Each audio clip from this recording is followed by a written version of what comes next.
You shall make no noise in the streets, for a watch to babble and to talk is most tolerable, and not to be entered. We would rather sleep than talk. We know what belongs to a watch.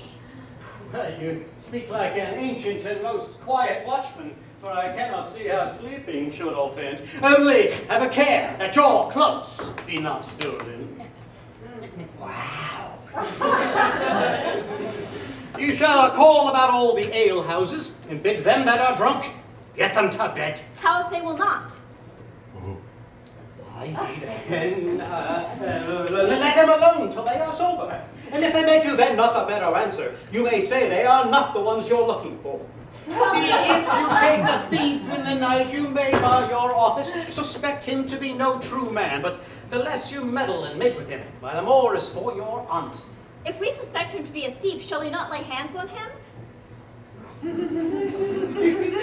Goodly, by your office you may, but I think that they that touch pitch will be defiled. Now the best thing for you to do if you were to come upon a thief is to let him show himself who he is and steal out of your company. You have been always called a merciful man, partner. Truly, I would not hang a dog by my will, much more a man who hath any honesty in him. If you hear a child cry in the night, you must call to the nurse and bid her still it. How if the nurse be asleep and will not hear us? Why then, depart in peace, and let the child wake her with crying. Although you will not hear her lamb when it bays. Bah! Will never enter a calf when he bleeds. Tis very true. This is the end of the charge. You, constable, are to present the prince's own person. If you meet the prince in the night, you may stay. Nay, nay, by Our Lady, that I think that cannot. 5 shillings to 1 on it with any man who knows the statutes.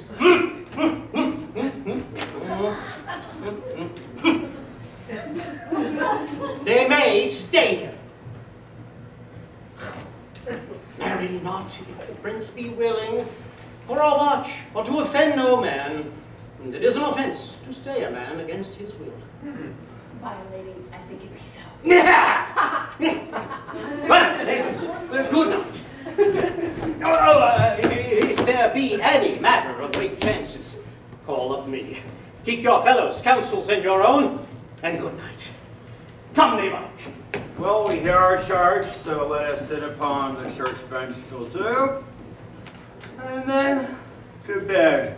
One word more. Honest neighbors, I pray you, keep a watch about Signor Leonato's door. There being a wedding tomorrow, there is a great coil tonight. Adieu.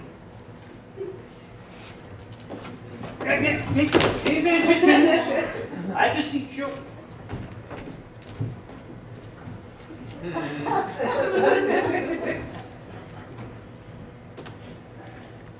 What? Conrad! Peace, stir not.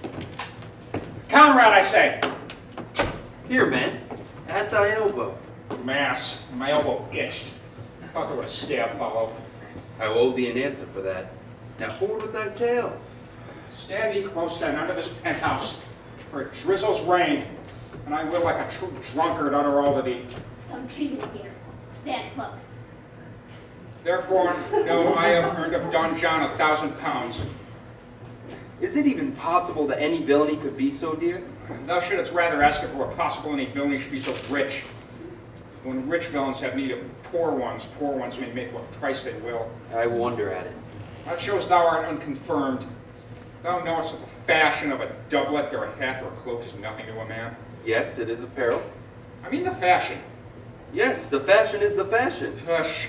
I may as well say the fool's the fool. But seest thou not what a deformed thief this fashion is? I know that deformed. He hath been a vile thief the 7 year. He goes up and down like a gentleman. I remember his name. Didst thou not hear somebody? No, 'twas the vane on the house. Seest thou not, I say, what a deformed thief this fashion is? How giddily it turns about all the hot bloods between 14 and 5 and 30. Sometimes fashioning them like Pharaoh soldiers on the reeky paintings, sometimes like God-blessed priests in the old church window. sometimes like the shaven Hercules in the smirched, worm-eaten tapestry, where his codpiece seems as massy as his club. All this I see, and I see that the fashion wears out more apparel than the man. But art not thou thyself giddy with the fashion too, that thou hast shifted out of thy tale into telling me the fashion? Not so neither. But know I have tonight wooed Margaret, the lady hero's gentlewoman, by the name of Hero. She leans out at her lady's chamber window, bids me 1,000 times good night. I tell this tale vilely. I should first tell thee how the prince, Claudio, and my master, planted and placed and possessed by my master Don John, saw far off in the orchard this amiable encounter. And thought they Margaret was Hero? 2 of them did, the prince and Claudio. But the devil, my master, knew she was Margaret.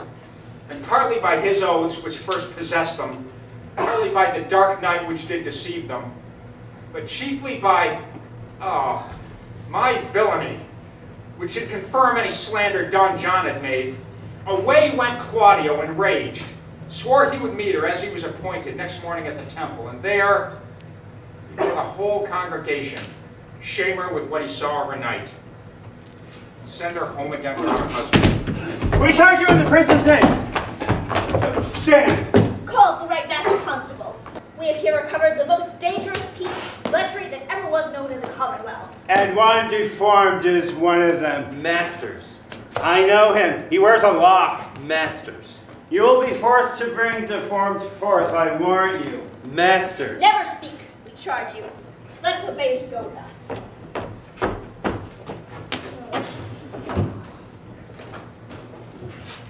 We are like to prove a goodly commodity being taken up by these fools. Yeah, commodity in question, I warn you. Come, we'll obey you. Oh, right.